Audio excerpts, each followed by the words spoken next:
Today in our PSL Ask the Vet segment, pet myths. Do cats really have 9 lives? And if they don't, why do we say it? Veterinarian Matt Nelson is here with part 3 of our popular pet myth series.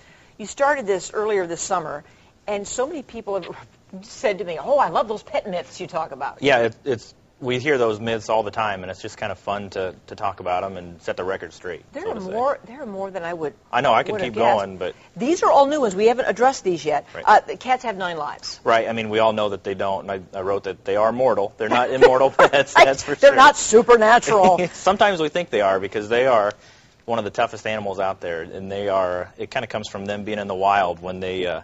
When they're sick, when they show signs that they're sick, they're really sick and they need to be seen. But so this was started by just the fact that cats are tough, and they don't show that they're very ill until right. they're extremely sick. Yep, they are tough. And a couple shows ago, we talked about cats falling, and they don't always land on their feet, but the majority of times they do. So they can withstand a lot of punishment and bounce right back, and we don't know. But they only have 1 life. They only have 1 life. I wish they had lots. You knew that, right? How about this one? We talk about this mainly with people. Can't teach an old dog new tricks. That's right.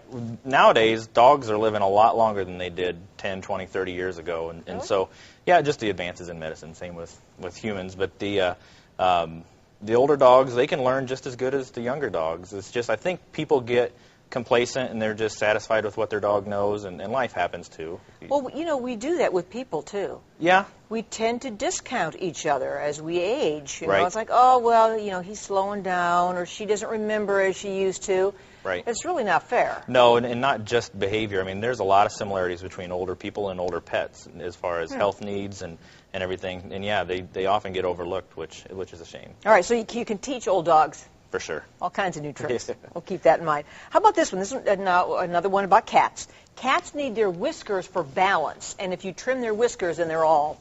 Right. I mean, that's pretty common belief, and at the base of each whisker, there's a cluster of nerve cells that do help with, not balance, but spatial recognition. So when cats are going into a small hole to get a mouse or a rodent or something, those whiskers help tell them if it's too tight of a spot, but it doesn't do anything with balance. They're not going to tip over.